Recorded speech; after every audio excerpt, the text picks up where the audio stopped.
Ce bébé n'a pas pleuré à la naissance, mais a réussi à écrire son nom avant même d'avoir un mois. Au lieu de réaliser que sa fille était une enfant prodige, la mère a supprimé les mots avec dégoût. Papa était encore pire. Dès qu'il a vu qu'il s'agissait d'une fille, il a quitté l'hôpital en claquant la porte. Au moment de rentrer à la maison, il ne voulait même pas la prendre dans ses bras et se plaignait qu'elle serait un fardeau. Il a jeté sa fille dans le coffre comme un déchet, puis il est parti comme un fou, sans se soucier de la sécurité du bébé. Lorsqu'ils sont arrivés à la maison, toute la famille est entrée, laissant la fille seule dans la voiture, comme si elle n'existait pas. Mais cette petite fille était forte. À l'âge d'1 an, il pouvait se laver le visage tout seul. À 2 ans, elle apprend à s'habiller seule. Et à 4 ans, il a dû vivre de manière indépendante. Son père part à la recherche de belles femmes. Maman avait l'habitude de se préparer à rencontrer des hommes séduisants. Son frère est parti à l'école, laissant Mathilda seule à la maison pour se débrouiller. Lorsqu'il avait faim, il devait préparer lui-même sa nourriture. Je cassais 2 œufs, je mélangeais un peu de pâte à gâteau et c'était tout. Je faisais une fournée de gaufres. Manger sa propre nourriture et lire ses magazines préférés était le moment le plus heureux de la journée. Bientôt, tous les magazines de la maison ont disparu. Et c'est l'envie d'apprendre qui a poussé Mathilda à demander à son père de lui acheter un livre. Mais son étrange père pensait que regarder la télévision était amusant et suffisait pour apprendre. Alors pourquoi étudier? Mathilda n'a pas pleuré. Elle a compris qu'elle ne pouvait compter sur personne dans sa famille et qu'elle devait tout faire par elle-même. Le lendemain, après le départ de ses parents,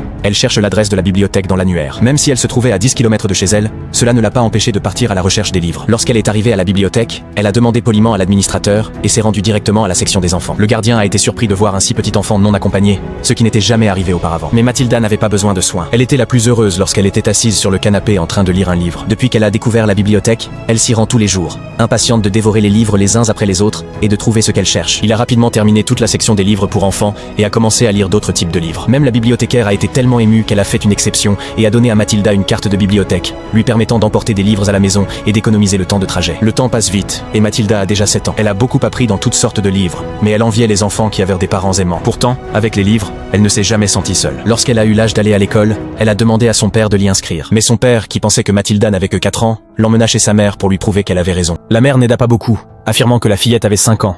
Mais en réalité, Mathilda avait déjà 7 ans. Ce couple semblait fait l'un pour l'autre. Quand il entendit que Mathilda voulait aller à l'école, le père fut un peu préoccupé, car il y avait beaucoup de livraisons suspectes arrivant à la maison. Ainsi, le rêve de Mathilda d'étudier fut détruit, car elle devait rester à la maison pour recevoir les livraisons. Elle était si triste qu'elle ne remarqua même pas que son frère l'intimidait. De retour dans sa chambre, elle pleura sur ses livres. Elle voulait aller à l'école comme les enfants des histoires qu'elle lisait et se faire de vrais amis. Un jour, le père rentra à la maison tout excité après avoir vendu plusieurs voitures d'occasion. Il demanda à son fils de l'aider à compter l'argent qu'il avait gagné. Mais à peine avait-il terminé de lire les chiffres que Mathilda déclara « La somme, c'est 2 têtes ». Au lieu de la croire, le père l'accusa d'avoir espionné les billets. Mathilda répliqua en disant qu'il avait tenu le papier tout le temps, se sentant humilié. Le père usa alors de la force pour punir une enfant qui n'avait rien fait de mal. Mathilda se sentit si injustement traitée qu'elle décida de se venger.